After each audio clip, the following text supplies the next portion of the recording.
All right. I think we are officially live, which is always exciting. The rush of the live. Welcome, everybody. I am so excited. We're going to just wait a few minutes while we get folks in the Facebook Live, but I'm so excited. I'm also taking over just for today's cafecito from Ricky. So I'm just excited to be able to really start and help us guide us through this cafecito, this conversation with two incredible leaders in our community, two of our incredible LatinxEd fellows, as well as we talk about the significance, the importance of advanced degrees and how this impacts really our teaching profession at large. So I'm pumped, y'all. This is going to be juicy conversations. We really hope that you, as you're joining us, we hope that you engage with us, ask questions, drop your feedback. We want to know how what is being said in this cafecito is impacting you. That being said, grab your cafecito, okay? If you got any, come bring look at mine got my name on it today. But we're excited to be able to also engage with you. So if you have questions or comments, or you just want to say how, what some of the stories that you're going to hear today resonate with you or inspire you or provoke anything within you, we'd love to know. All right, so we're going to go ahead and get started. Again, I'm so excited for our guest. So I'm actually going to turn it over to Marisa to start us off in introducing herself. And so welcome to the stage, Marisa. Gracias, Elaine. Mi nombre es Marisa Gonzalez, and happy Friday. Es viernes y el cuerpo lo sabe, ¿no? So just to introduce myself very briefly, my parents are from San Luis Potosí, Mexico, and I was actually born and raised in Greensboro, North Carolina, and I am here and have been here for all my life.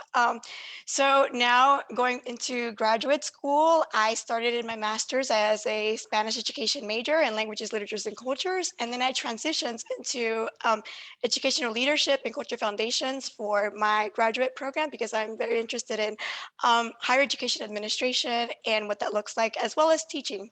Fun facts about myself is that I guess, I don't know if this is fun, but I'm left-handed. So the ways I look at life can be a little different. But also one of the cool facts that I want to share with y'all this afternoon is that I feel very humbled and very privileged to be sharing this space with both Juliana and Elaine. But just a little short story about Yuli is that when I was an undergrad, back now in 2014, 13, I remember seeing her in a conference giving and presenting about her research. And I remember that I saw her and I saw her spark about how much it interested her, that I was like, I want to be like her and I want to pursue a PhD. And so for me, it's just honestly an honor to be here sharing the space with you, Julie and Elaine. So it's a little bit about me. Trying to make me cry. That's what you're doing. No. That's amazing. What a journey too, Marisa. I'm so excited to hear you unpack that too. And I will just note, because Ricky's not here and I'm channeling Ricky today, is that he's very upset that he can bond with you over your left-handedness because he is also left-handed and it's a big part of his journey. I didn't know that. Yes. He would have had that moment with you. So anyways, I'm bringing it just in his honor. But Yuliana, we're also so excited. I love the connection to that both of you have. I mean, wow. Okay, so tell us more about you. Yeah, so first of all, thank you, Marissa. That's every time you say that, like, I get all teary-eyed. It's beautiful, and I think it's one of the main reasons why I'm doing what I'm doing. But my name is Juliana Rodriguez. I'm currently a clinical assistant professor at UNC Chapel Hill in their School of Education, and I teach courses in human development and family studies. And I'm really thrilled to be here with you all today. So if we think a little bit about my background, I'm Mexican. I was born in the state of Guanajuato, Mexico, and I came to the United States not by my lonesome self, with my parents. I was 2 years old when they brought me to the United States. We came to California. We did a cross country trip across the United States. I turned 3 on the way to North Carolina, and I grew up in North Carolina. So my home away from home is Winston-Salem, North Carolina. If anybody is familiar with Winston-Salem, I went to grade school, kindergarten to senior year, graduated from Parkland High. Had some very interesting experiences that I'd be happy to share more about later while there. I ended up deciding to pursue my college education from UNC Greensboro, which is super cool that Marissa is now there and working there. But fun fact, actually ended up going to UNCG for all three of my degrees. So for undergrad, and then I ended up staying for my master's and doctoral degree. That was not planned. It just, I think, goes to show how wonderful UNCG is and mentoring and all of that. But yeah, so another fun fact about me is that well, I guess I should also say that I majored in human development and family studies. Hence, I'm in a program that teaches that information. And so the other thing is I have a 3-year-old that keeps me very busy and has the amount of energy that I've never seen anybody else, I didn't know was humanly possible. And so he keeps me very busy and excited about life and the things that I teach. So that's me in a nutshell. Um, your story, I just hear so much commonality just with all three of us. I think that the fact that also you're both raised in North Carolina is something that just excites me all the time, to be able to talk to people who have that shared experience of being raised in the South, being Latinas, or in your case, also from Mexico, right? Like, what is that journey really presented itself? And what's also really cool about the three of us, go ahead to our horn for a second, is the pursuit of advanced degrees. I think that has been a journey that I did not expect to go on, actually, if I'm completely honest. But it's one that definitely came with its own challenges and opportunities and a lot of growth in that journey. So we'd love to start the conversation there of just kind of learning a little bit more about kind of your pursuit of a graduate degree or multiple at this point, or what that was like, choosing the program, applying for it. What was that process like for y'all? Anyone can start us off.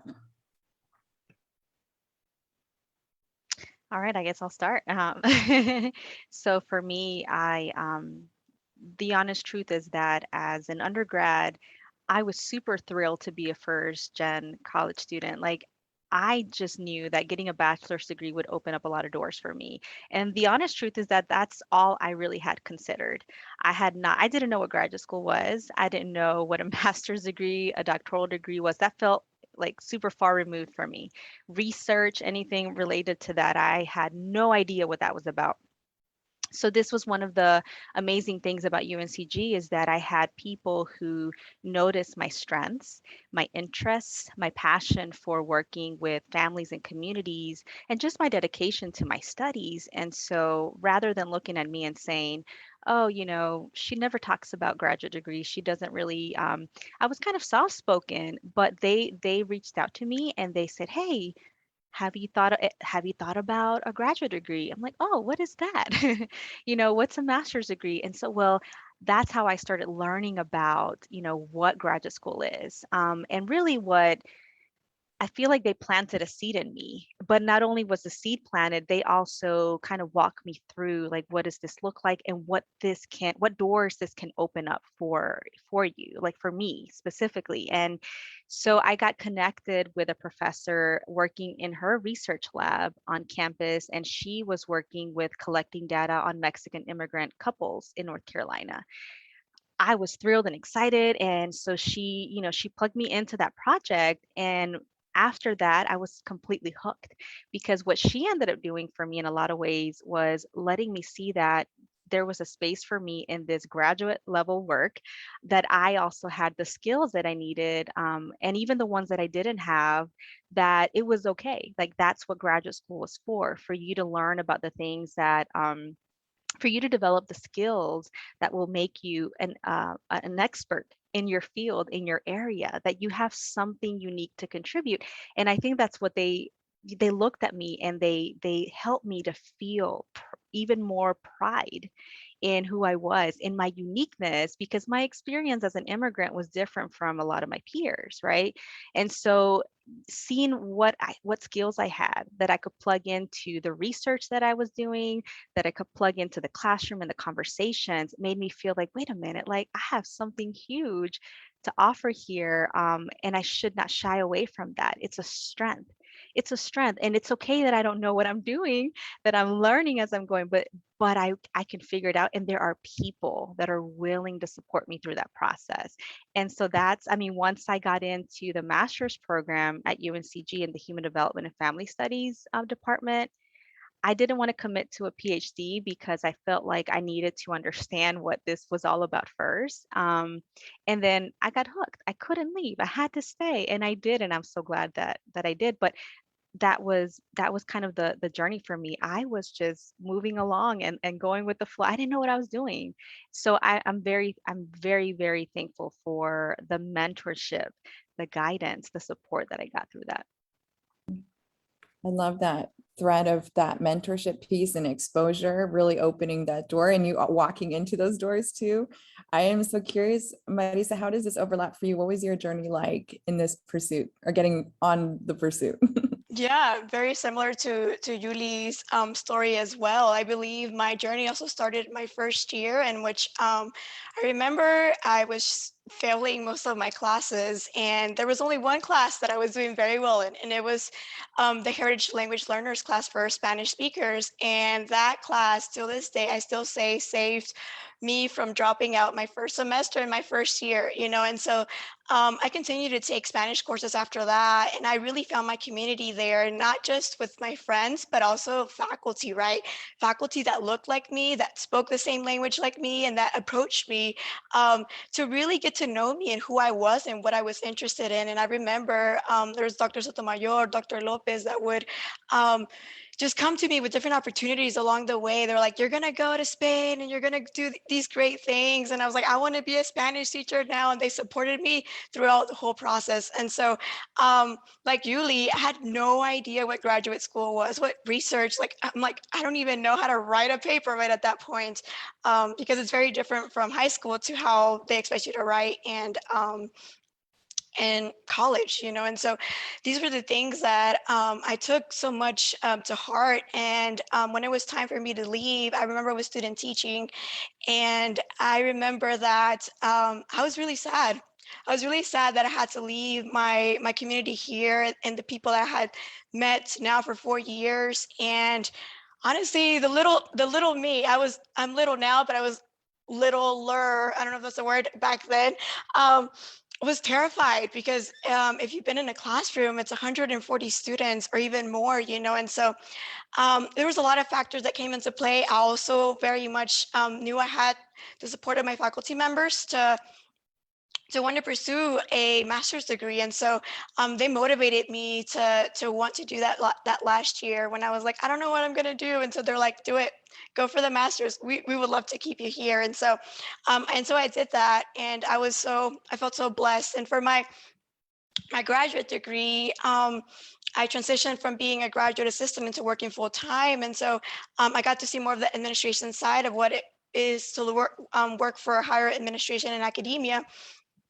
And so it also became a natural step to pursue a PhD in educational leadership. And so it was also through my colleagues in my past, my former job, and also in the different faculty also that was meeting along the way that were like, you can also do this. And it honestly was frightening to me because it was no longer Spanish. That was something else. I was like, what if this is where I find out that I can't not do it, And so luckily it hasn't been like that. But it's definitely been a process that has been both challenging, but I think I've had the support to continue on. So yeah. That is, I hear a similar thread, right, of that community support in your journey, Marisa, and I also appreciate your vulnerability too with the journey, because I too remember, especially my first year, of really failing in a similar way, of like in a way that I had never done, especially in high school before, and just questioning whether academia was really for me. And a lot of those thoughts came to the forefront. I think that's a part of the journey that is important to talk about too, because I feel like other people too are finding themselves in that space of maybe doubt or fear encountering different hurdles and whatnot. So this next question, I'm gonna also ask for some continued real talk, but I just took a peek at the chat, and y'all, okay, UNCG is up in the house. They are here represented. Okay.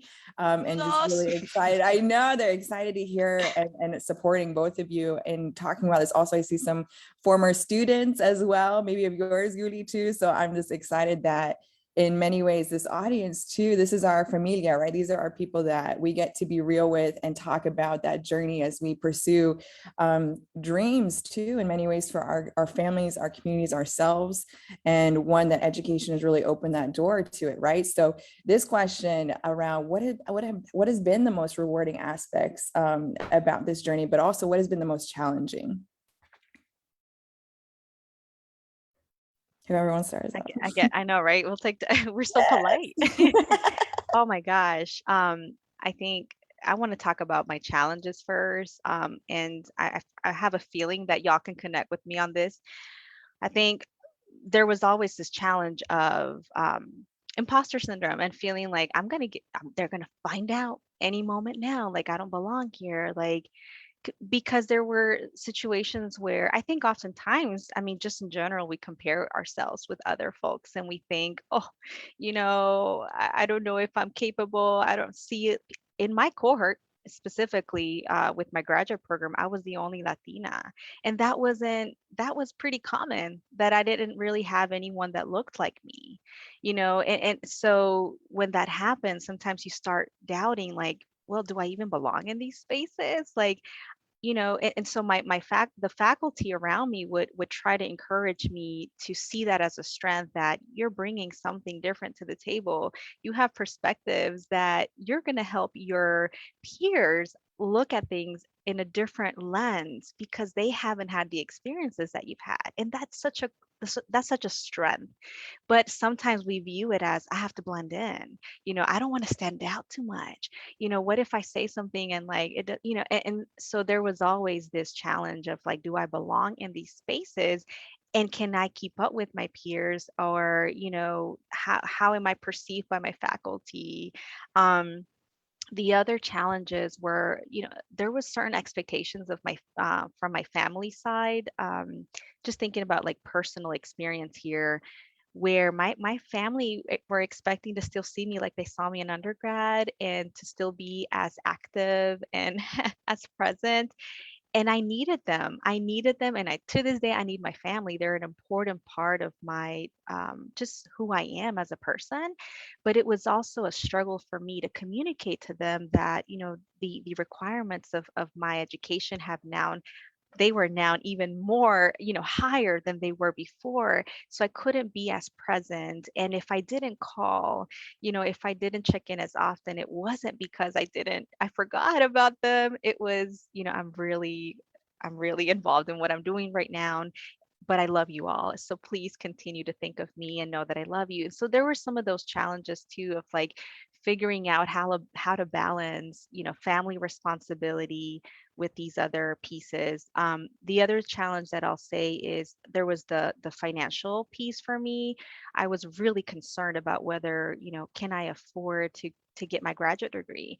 So this is the part that for me, that's why UNCG holds a really special place in my heart. But they let me know, like, there are ways that you can receive assistantships. There's ways that I essentially got paid to get my graduate degree. And I know that that's not the case across all programs, but because of the research productivity of the faculty in the department, there were funds coming in. And so students were able to get assistantships. And essentially what that means is that you're working individually one-on-one with a faculty member, and you're getting paid a certain amount a year. And I was able to pay my bills. I mean, yeah, I was not living la vida loca or anything like that. I was on a budget, but it was fantastic that I could actually focus on my studies, and even the work that I was doing in the lab, in the research lab, it pertained to my studies, and it was helping me to build onto my skills. And so this is something I tell students all the time, because they worry about,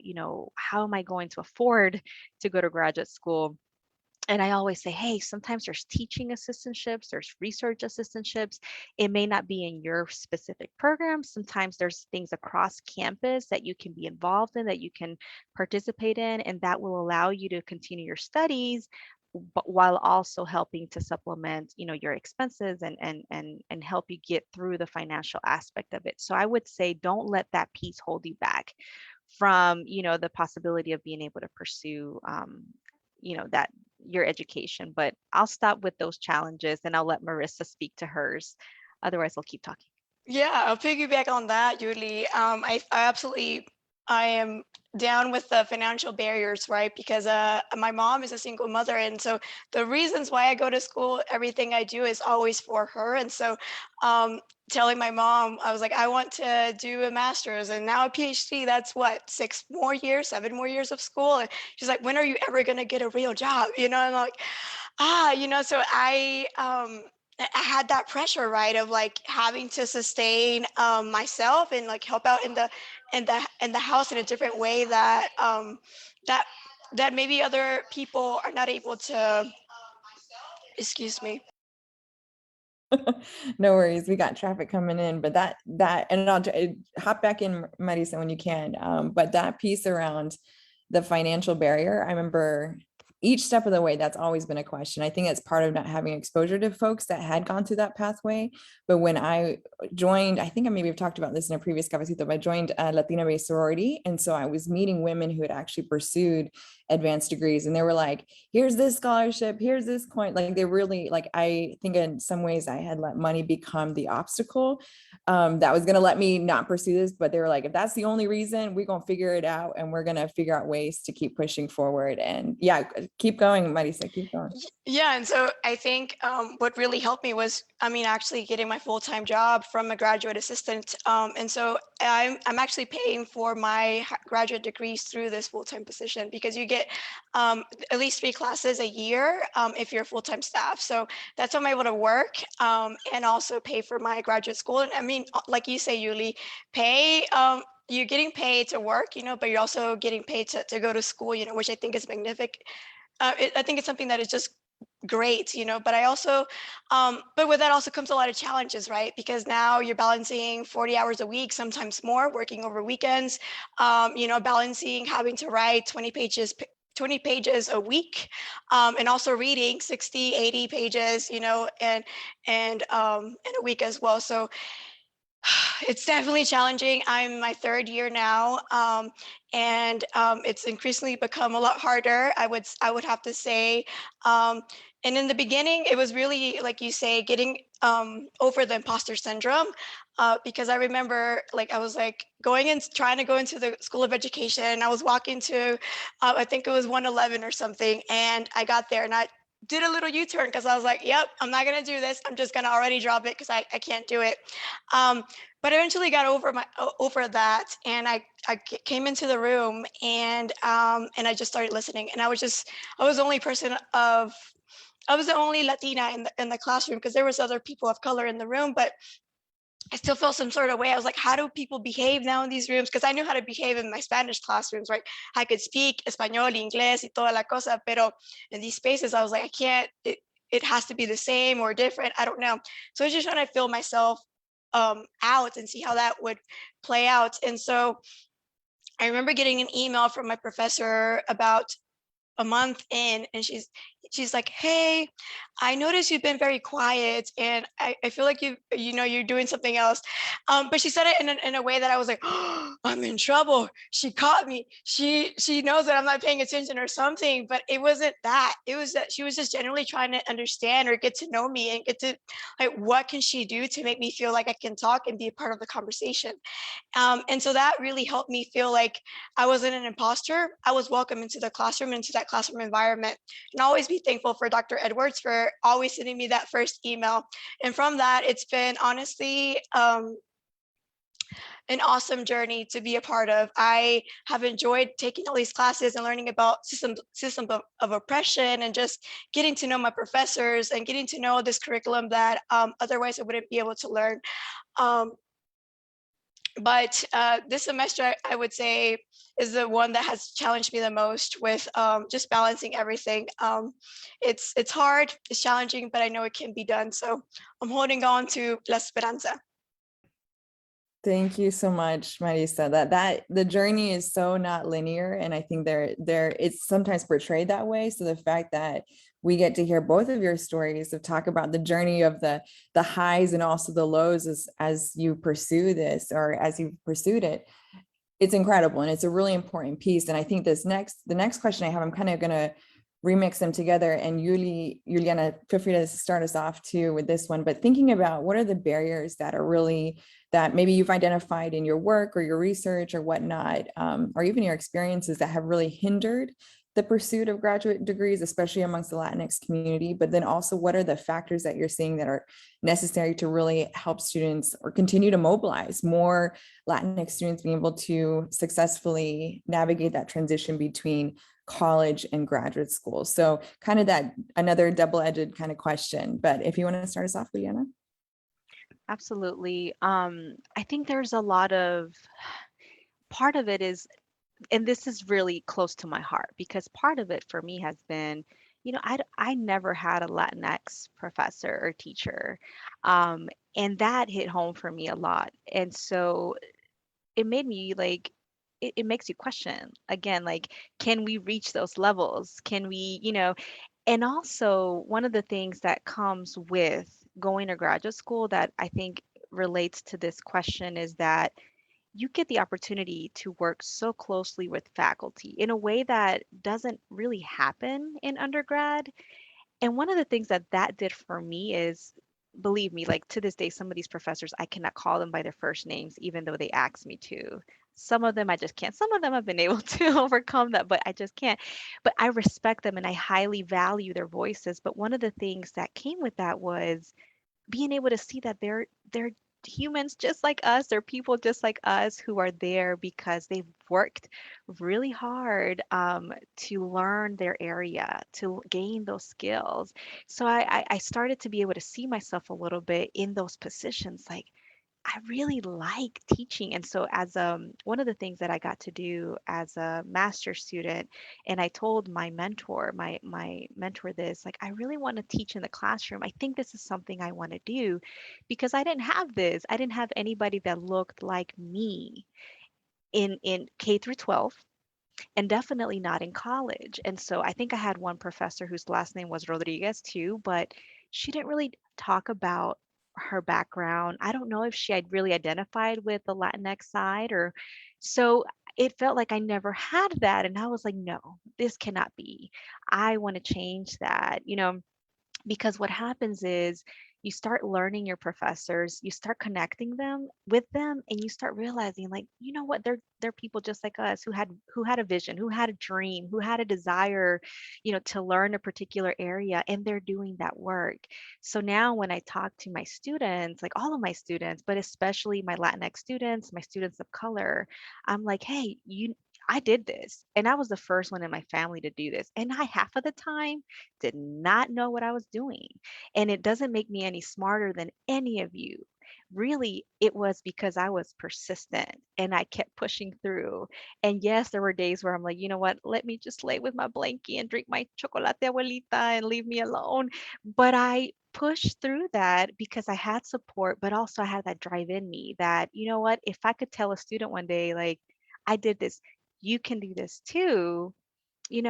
I think that that's really what's a lot of the times is missing is that students don't see that in the classroom. They don't see someone that they can identify with. And so they forget like I can make an impact on people in the future, and we have big classrooms. We have a lot of students that we see every semester.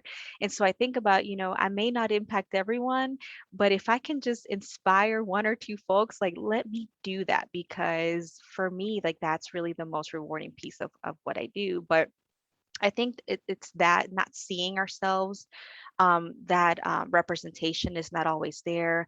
I think there's also misconceptions around what you can and you can't pursue for graduate school. Like sometimes you think, oh, in undergrad, I did social work. So I probably can't go into therapy or go into something else. But a lot of times these programs, like you reach out to them and they're willing to take someone who has a different undergraduate degree.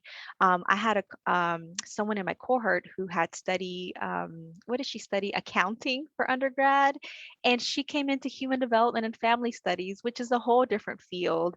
And she did fantastic. She's now a professor at Arizona State, and she's doing research on adolescent development. And so I think not shying away from asking people like, listen, I'm doing this for my undergrad, but I can see myself doing that.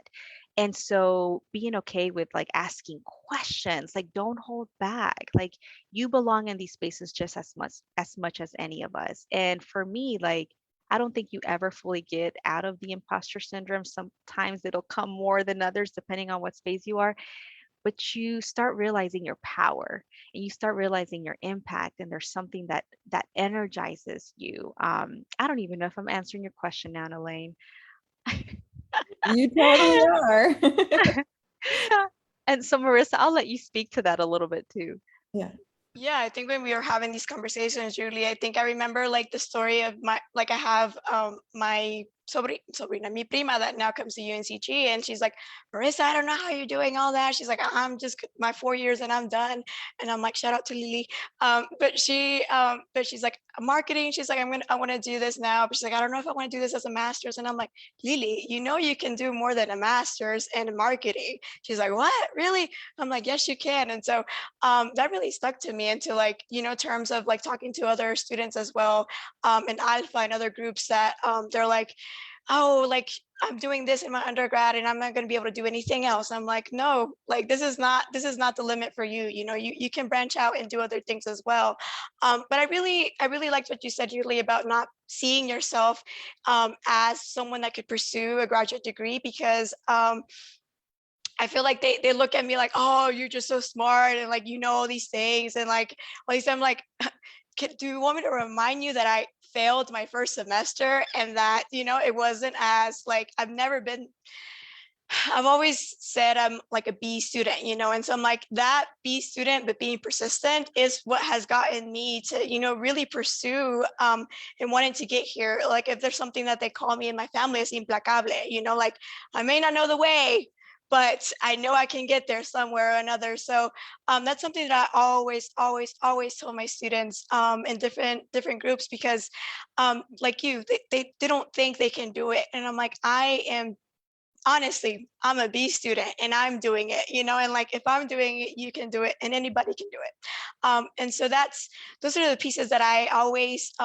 bring to them when I'm talking about graduate school, and also financial factors, right? They're always like, oh, now they don't help you with FAFSA, right? And all that. I mean, no, but there's those opportunities, like we mentioned, graduate assistance or other opportunities like in your employer that can help you pay. Just really reaching out, and like, if it's something you want to do, put your mind on it to pursue it. So, And ask questions, because this is the yes, thing, y'all, that we think we're bothering people, and people are so willing to help more than you realize. absolutely. And if somebody isn't, I promise you somebody else is, and Hmm. someone will support you. And remember that. Always remember, don't be afraid to ask questions and seek out supports. 100%. And both of your stories, I'm actually going to bring in the chat right now because the chat is popping. And thank you all for sharing your questions and also your experiences and how this is resonating with you. And so I want to start with Gracias's question, also just a little bit of a comment that she dropped here too, of just relating so much to the struggle between maintaining a close connection with family while getting so involved in education and also the organizations that also entails. And so this feeling of like guilt of not being able to be with them as much as you want to, and continuing that relationship that you had maybe even before coming to college. So really, any advice y'all have to offer on how to kind of try to find balance between both of these aspects, especially for folks who want to continue pursuing advanced degrees, but are still trying to negotiate that, which I think is part of the challenges that we probably all face, in this journey. So yeah, take it away. So I'll start off by saying graduate school was actually the first time I left my house. I was not married. My sisters were already married, and so I was the first one in my family to sort of change that. I left the house. I went to graduate school, first time moving out, this young Latina doing her thing. And my family, they understood that what I was doing was great, but they also didn't quite understand. Again, like, why am I not seeing you as much? And so, yes, it got a little frustrating because I didn't want them to think like I think that I'm better, or how sometimes people they interpret things a little differently. But I think one of the things that really helped me was when I did talk to them, when I made time to have conversations, I try to tell them about all the things that I was doing, and I think a lot of the things maybe they didn't fully understand, but they were so proud and they had that sense of pride, and so every time that I could get a chance to really share some of the things that I was doing, or I met this professor, or I learned about this thing. Um, I try to do that as much as I can. I would also always talk about, hey, I'm making plans to go see y'all. This is the date that I'm coming over, so that they had that date to look forward to. I would also, clarify to them like I'm really looking forward to it. The holidays, I'll certainly be there. I'm going to spend the day with y'all, um, and just kind of letting them understand, like, it's graduate school is not just about going to class. Like I go to class and this is my schedule, but y'all, I'm also, I'm working for this lab. I'm also expected to go to this meeting. I'm also kind of explaining them, almost like you're demystifying it for them, like breaking it down, like all of the responsibilities that come for you, that you're no longer just a student.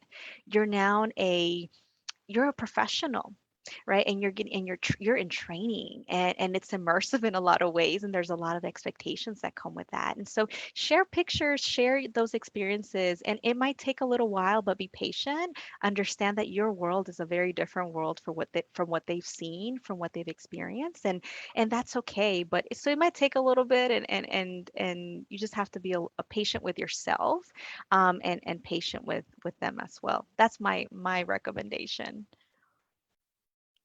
I actually needed to hear that, Yuli, because I'm actually really struggling with balancing, both work, life, and school balance, because I moved back home this past year after COVID to support my sister and her kids. And so I have to do a lot of things at home that, I wouldn't be able to do if I wasn't at home.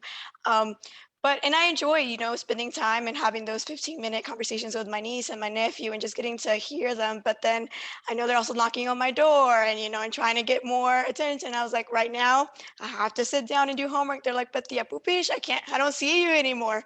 And I'm like, I know. And this is a sacrifice that we have to do for, for all of us as a family. And it makes me sad, because they are very young right now. And it's when they want to have these conversations and they want to interact with me.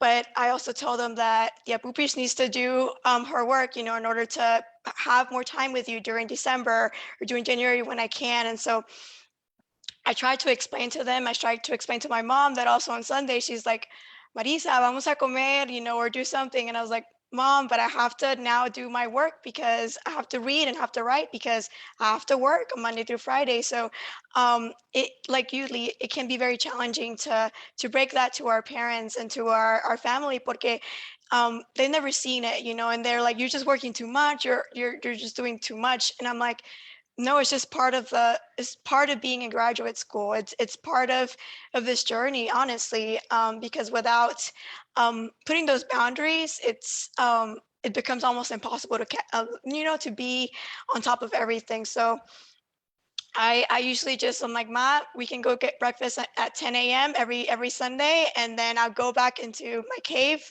and then that's it. So that's what I try to do, and so far it's working, but we'll see how it goes. So. Amen to Can I add that. to that? Can I add a little Yeah, bit to that, please. Lane? Mhm. Oh gosh, please don't let my old brain take over. I had this wonderful thought and I'm losing it. What was I gonna say? Oh gosh, it'll come back to me. Go ahead. It'll come back because maybe this last piece that Oh, will I trigger got it, it. Elaine. Oh, you I gotta know go what it for was. it. One of the things that I definitely want to point out is that we think about the long-term effects of what we do. And one of the things that, Marisa, as you were saying this, I'm like, you're a wonderful role model to these, to your nieces and your nephews. Like one day they're probably going to need your guidance and they're going to remember like, oh, now I understand. Like Marissa was so dedicated to X, Y, and Z. She would have to schedule things with us because she was so busy, but she would do it. And now I understand why. Like she works so hard. And so you're modeling something. We're modeling something that hasn't been seen perhaps, right, in our families. And so I think that that can be a very beautiful thing. And so maybe even saying that, right? Like family, like I love you guys and I know this is hard. It's a different dynamic of doing things, a different schedule, but I'm paving the way for something and I'm hoping that my nieces, my nephews, my cousins can see what I'm doing, right? And they can one day, also perhaps if they choose that they want to go into higher ed, take that example and see that someone else has been able to do that. So I just wanted to add that piece. That's huge. That's a huge piece too. I just think about my own experience. And I think what I've learned about my mom and even to some extent my siblings is they just want to be a part of the journey too. And so it's kind of hard when we have to be separated or whatnot. So that piece that you both brought up about transparency. I'm also the oldest. I don't know. I feel like y'all got some older vibes going on, but at least if you're not the first, I think that's probably what a lot of people in the chat also share of like having to be a trailblazer. And in that process, there's a lot of, I found it really hard to ask for help sometimes just because I've always had to rely on myself wholly. And so when you hear Juliana talk about asking for help, I think for me, I also tried to reframe what help could look like. Cause I definitely have, I think my mom too, of all people, always really supportive. Just sometimes I didn't know how to ask for help. And so I think now if I think back, it's like help looks like space. Help looks like trying to figure out a new way to do something. It's like asking for that and trying to reimagine what help could look like. And then it starts to present people with roles to play. And that's where things start to get a little bit smoother. It's definitely the learning process is real. And I think the last piece is just the integration. I think I've always continues to like try to find balance in my life. And I think the more I try to find it, the more I realize that it's more integration that I need. Because I don't know if there's ever going to be this clear, like 50% this, 50% that. But it's really like, how do I integrate all of these things together so that I can kind of, find a way to wear all of the hats? Because they're real. Yeah. Anyways, we can get into that conversation about productivity because y'all real talk. But I want to bring in another question from the chat from Yancy, who thank you so much for sharing this with us. Yancy is just talking about her struggle in doubting herself just because of language and that feeling like that's holding her back a lot. So curious if y'all have any advice here for how to navigate that.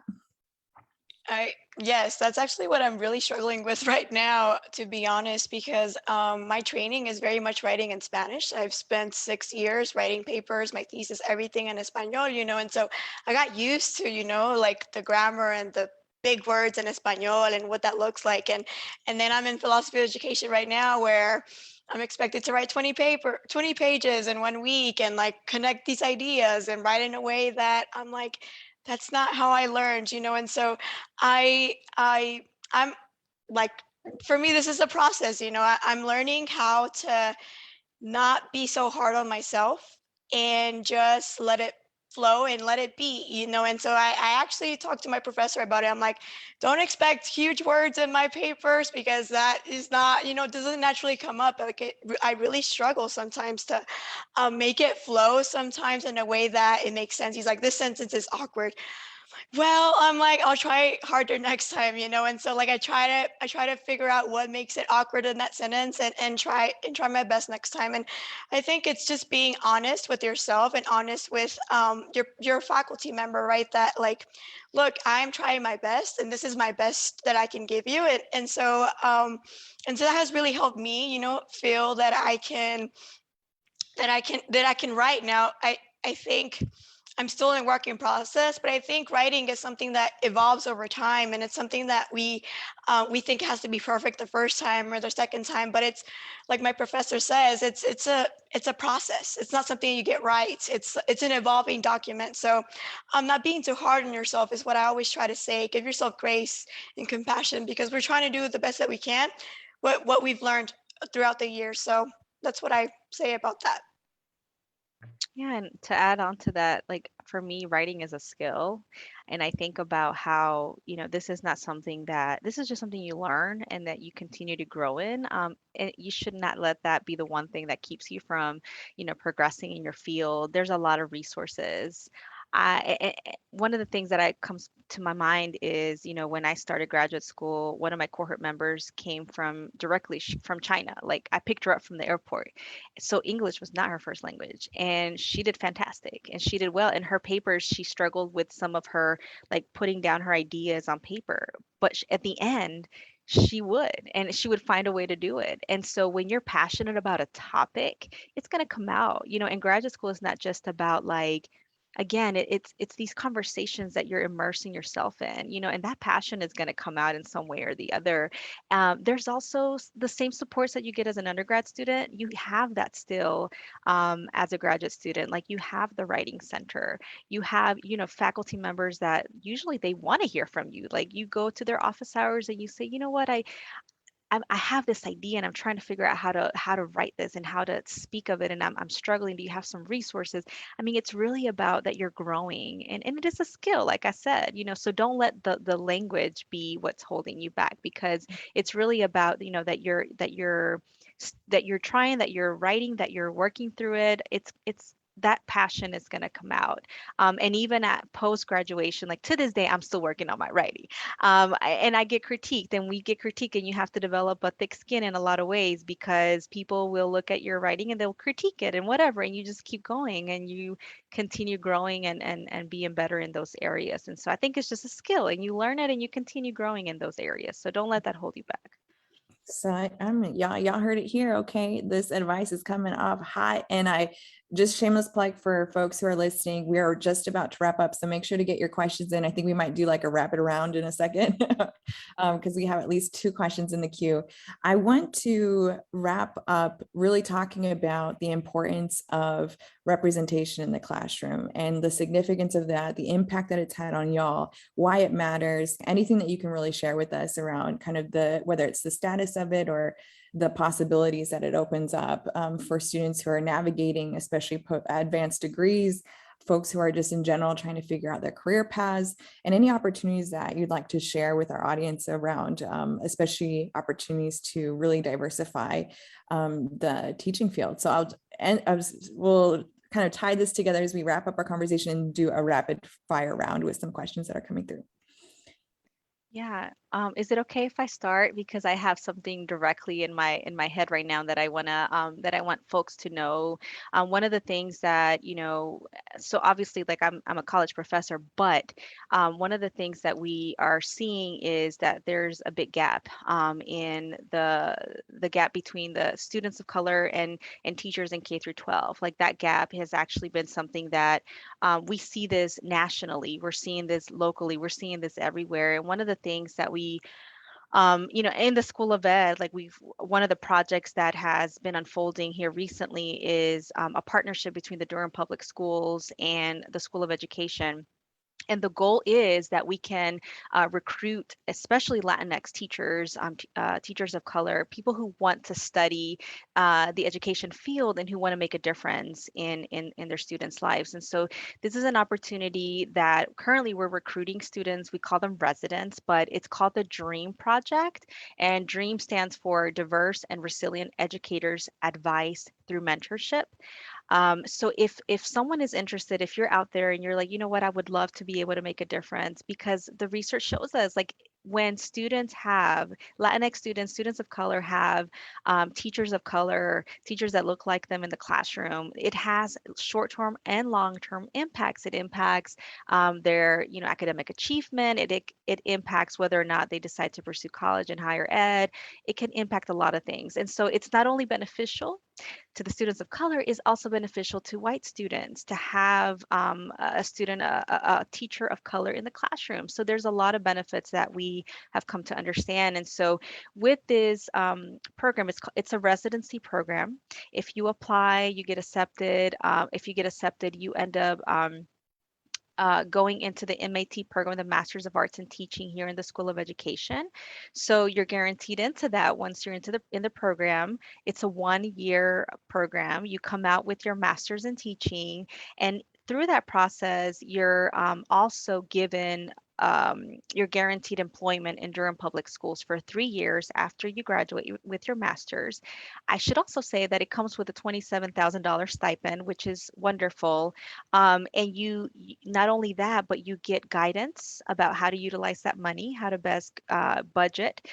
You get guidance around, you get a mentorship as well. So as you're kind of transitioning into teaching, as someone who is still new in the field, we know that there's not a lot of teachers of color. You get to connect with people who can mentor you through that process, and so you're not left alone to just fend for yourself, but there's actual support through that process, and it's consistent, and there's a whole process in that. So if anyone's interested, I could say a lot of things about it, and I'm really passionate about it, but what I'll say is if you're interested, please email us at dream@unc.edu. dream@unc.edu. We can have conversations around it. We will connect you with the right resources. Any questions that you have, we really need to get on top of this, y'all, because our students really need the supports in the classrooms, and we're the ones that can make that difference. And so I really want to encourage you to let other people know about it as well. So I'll stop there. Thank you. Thank you so much for bringing us for a full close here. And I do see some questions in the chat, so we'll do rapid fire. We haven't done a Cafecito rapid fire before, so I'm excited to see how this goes. But we'll start, I actually remix 2 of these questions together because I think they're similar. One is really on reaching out to, whether it's professionals in your field, like maybe that's trying to find mentors, maybe that's current mentors. This person's, or Abigail, thank you so much for sharing this with us, but is also having a hard time making connections when you feel out of place, and also maybe even intimidated by people who are in high positions, which this is very much connected to the next question, which is also how do you advocate for yourself? How do you help them understand where you're coming from? And so anyways, this is juicy. I think you can answer this however you like to. Marisa, do you want to start us off? Yeah, Nabi's actually an alpha in different organizations here on campus. So hola, Abby. Thank you for your question. I think,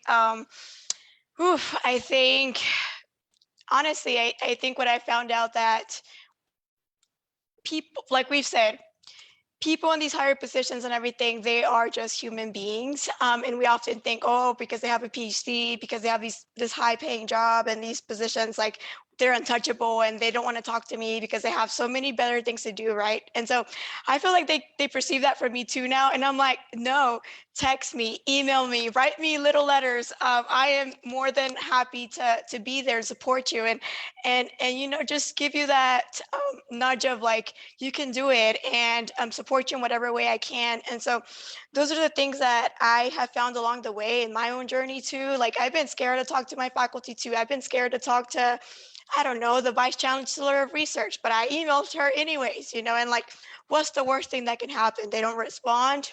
They tell you no, get out of my inbox. I mean, that would be rude if they did that, but honestly, like, what can they do if not just give it a shot, So I always encourage people, even though it's scary, I always close my eyes when I'm gonna hit send, and then I just hit send, and I'm like, it's gone, it's out in the air, it's on their inbox. So I mean, just hoping for the best, right? Siempre esperando lo que va a pasar.